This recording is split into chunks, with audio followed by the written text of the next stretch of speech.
सतयुग में शिव, त्रेता में राम, द्वापर में श्री कृष्ण और कलिकाल में भगवान बुद्ध हिंदू धर्म के केंद्र में हैं। लेकिन श्री कृष्ण के धर्म को भूत, वर्तमान और भविष्य का धर्म बताया गया है। श्री कृष्ण का जीवन ही हर तरह से शिक्षा देने वाला है। महाभारत और गीता विश्व की अनुपम कृति है। महाभारत हिंदुओं का ही नहीं, समस्त मानव जाति का ग्रंथ है। इससे प्रत्येक मानव को एक अच्छी शिक्षा और मार्ग मिल सकता है। प्रत्येक मनुष्य को इसे पढ़ना चाहिए। महाभारत में जीवन से जुड़ा ऐसा कोई सा भी विषय नहीं है जिसका वर्णन न किया गया हो और जिसमें जीवन का कोई समाधान न होगा। महाभारत में देश, धर्म, न्याय, राजनीति, समाज, योग, युद्ध, परिवार, ज्ञान, विज्ञान, अध्यात्म, तकनीकी आदि समस्त विषयों का वर्णन मिलेगा। वर्तमान युग में महाभारत के एक प्रसंग से आज का मानव कुछ सीख ले सकता है। यह प्रसंग उस वक्त का है जबकि पांचों पांडवों को वनवास हो गया था। वनवास जाने से पूर्व पांडवों ने भगवान श्री कृष्ण से कहा, हे श्री कृष्ण, अभी यह द्वापर का अंतकाल चल रहा है। आप हमें बताइए कि आने वाले कलियुग में कलिकाल की चाल या गति क्या होगी, कैसी होगी। श्री कृष्ण कहते हैं, तुम पांचों भाई वन में जाओ और जो कुछ भी दिखे वह आकर मुझे बताओ, मैं तुम्हें उसका प्रभाव बताऊंगा। पांचों भाई वन में चले गए। वन में उन्होंने जो देखा उसको देखकर वे आश्चर्यचकित रह गए। आखिर उन्होंने वन में क्या देखा और श्री कृष्ण ने क्या जवाब दिया, जानिए अगले पन्नों पर एक रोचक प्रसंग। युधिष्ठिर ने क्या देखा। पांचों भाई जब वन में रहने लगे तो एक बार चारों भाई अलग अलग दिशाओं में वन भ्रमण को निकले। युधिष्ठिर भ्रमण पर थे तो उन्होंने एक जगह पर देखा कि किसी हाथी की दो सूंड है। यह देखकर युधिष्ठिर के आश्चर्य का ठिकाना नहीं रहा। अर्जुन ने क्या देखा। अर्जुन दूसरी दिशा में भ्रमण पर थे। कुछ दूर जंगल में जाने पर उन्होंने जो देखा उसे देखकर वे आश्चर्य में पड़ गए।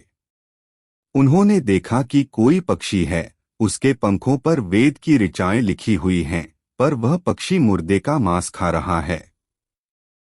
भीम ने क्या देखा। दोनों भाइयों की तरह भीम भी भ्रमण पर थे। भीम ने जो देखा वह भी आश्चर्यजनक था। उन्होंने देखा कि गाय ने बछड़े को जन्म दिया है। जन्म के बाद वह बछड़े को इतना चाट रही है कि बछड़ा लहूलुहान हो गया। सहदेव ने क्या देखा। सहदेव जब भ्रमण पर थे तो उन्होंने चौथा आश्चर्य देखा कि 6 से 7 कुएं हैं और आसपास के कुओं में पानी है, किंतु बीच का कुआं खाली है। बीच का कुआं गहरा है फिर भी पानी नहीं है। उन्हें यह देखकर घोर आश्चर्य हुआ कि ऐसा कैसे हो सकता है। नकुल ने क्या देखा। नकुल भी भ्रमण पर थे और उन्होंने भी एक आश्चर्यजनक घटना देखी। नकुल ने देखा कि एक पहाड़ के ऊपर से एक बड़ी सी शिला लुढ़कती हुई आती है और कितने ही वृक्षों से टकराकर उनको नीचे गिराते हुए आगे बढ़ जाती है। विशालकाय वृक्षों भी उसे रोक न सके। इसके अलावा वह शिला कितनी ही अन्य शिलाओं के साथ टकराई पर फिर भी वह रुकी नहीं। अंत में एक अत्यंत छोटे पौधे का स्पर्श होते ही वह स्थिर हो गई। पांचों भाइयों ने अपने देखे गए दृश्य की चर्चा की और शाम को श्री कृष्ण को अपने अनुभव सुनाए। सबसे पहले युधिष्ठिर ने कहा कि मैंने तो पहली बार 2 सूंड वाला हाथी देखा। यह मेरे लिए बहुत ही आश्चर्यजनक था। तब श्री कृष्ण कहते हैं, हे धर्मराज, अब तुम कलिकाल की सुनो। कलियुग में ऐसे लोगों का राज्य होगा जो दोनों ओर से शोषण करेंगे। बोलेंगे कुछ और करेंगे कुछ, मन में कुछ और कर्म में कुछ। ऐसे ही लोगों का राज्य होगा। इससे तुम पहले राज्य कर लो। युधिष्ठिर के बाद अर्जुन ने कहा कि मैंने जो देखा वह तो इससे भी कहीं ज्यादा आश्चर्यजनक था। मैंने देखा कि एक पक्षी के पंखों पर वेद की ऋचाएं लिखी हुई हैं और वह पक्षी मुर्दे का मांस खा रहा है। तब श्री कृष्ण कहते हैं, इसी प्रकार कलयुग में ऐसे लोग रहेंगे जो बड़े ज्ञानी और ध्यानी कहलाएंगे। वे ज्ञान की चर्चा तो करेंगे, लेकिन उनके आचरण राक्षसी होंगे। बड़े पंडित और विद्वान कहलाएंगे, किंतु वे यही देखते रहेंगे कि कौन सा मनुष्य मरे और हमारे नाम से संपत्ति कर जाए। हे अर्जुन, संस्था के व्यक्ति विचारेंगे कि कौन सा मनुष्य मरे और संस्था हमारे नाम से हो जाए। हर जाति धर्म के प्रमुख पद पर बैठे विचार करेंगे कि कब किसका श्राद्ध हो, कौन कब किस पद से हटे और हम उस पर चढ़े। चाहे कितने भी बड़े लोग होंगे, किंतु उनकी दृष्टि तो धन और पद के ऊपर, मांस के ऊपर ही रहेगी। ऐसे लोगों की बहुतायत होगी, कोई कोई विरला ही संत पुरुष होगा। अर्जुन के सवाल के जवाब के बाद भीम ने अपना अनुभव सुनाया। भीम ने कहा कि मैंने देखा कि गाय अपने बछड़े को इतना चाटती है कि बछड़ा लहूलुहान हो जाता है। तब श्री कृष्ण कहते हैं, कलयुग का मनुष्य शिशुपाल हो जाएगा। कलयुग में मोहमाया में ही घर बर्बाद हो जाएगा।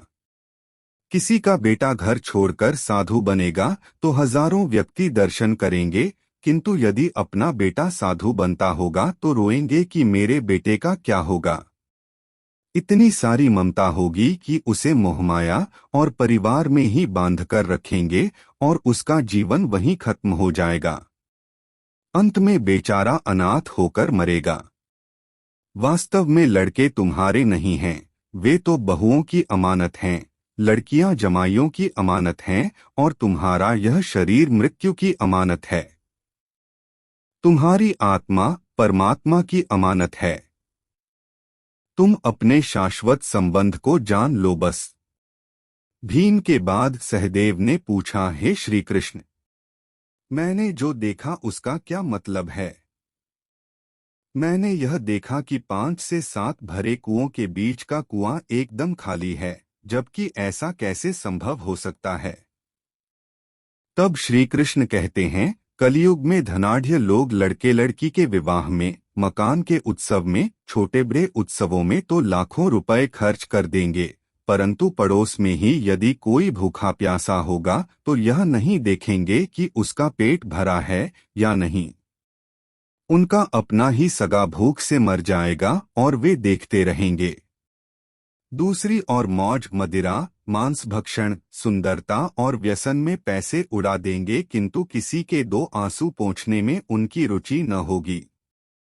कहने का तात्पर्य यह कि कलयुग में अन्न के भंडार होंगे, लेकिन लोग भूख से मरेंगे।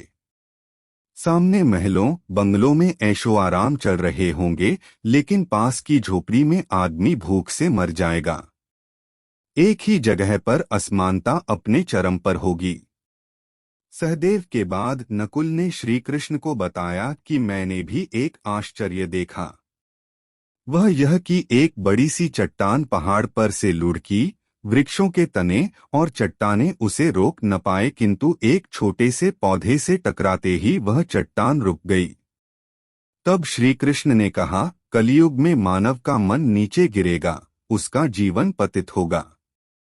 यह पतित जीवन धन की शिलाओं से नहीं रुकेगा, नहीं सत्ता के वृक्षों से रुकेगा, किंतु हरि नाम के एक छोटे से पौधे से, हरि कीर्तन के एक छोटे से पौधे से मनुष्य जीवन का पतन होना रुक जाएगा।